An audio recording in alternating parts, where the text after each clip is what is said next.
हज़रत अबू कतादा रज़ी अल्लाह ताला अन्हो बयान करते हैं कि रसूलुल्लाह सल्लल्लाहु अलैहि वसल्लम ने फरमाया, अच्छे ख्वाब अल्लाह ताला की तरफ से हैं और बुरे ख्वाब शैतान की तरफ से।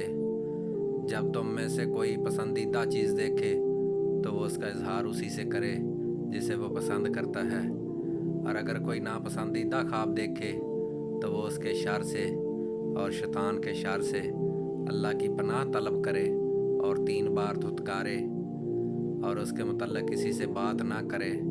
इस तरह वो उसके लिए ख़तरनाक नहीं होगा।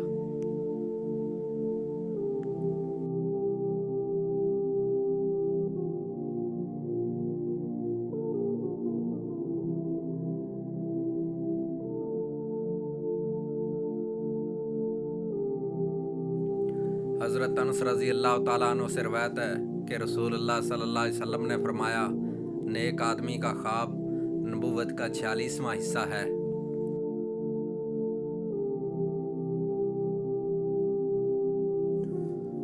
हज़रत अबू सईद खदरी रज़ी अल्लाह ताला अन्हु से रवायत है कि नबी पाक सल्लल्लाहु अलैहि वसल्लम ने फरमाया, मुसलमान नेक आदमी का ख्वाब नबूवत के 70 हिस्सों में से एक हिस्सा है।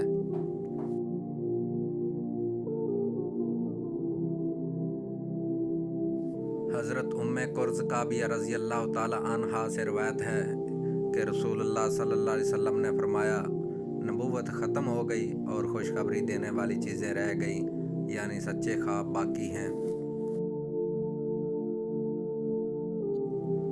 हज़रत अब्दुल्ला बिन अब्बास रज़ी अल्लाह ताला अन्हुमा से रवायत है, उन्होंने फरमाया, रसूलुल्लाह सल्लल्लाहु अलैहि वसल्लम ने अपने आखिरी मर्ज़ के अय्याम में एक दिन पर्दा हटाया।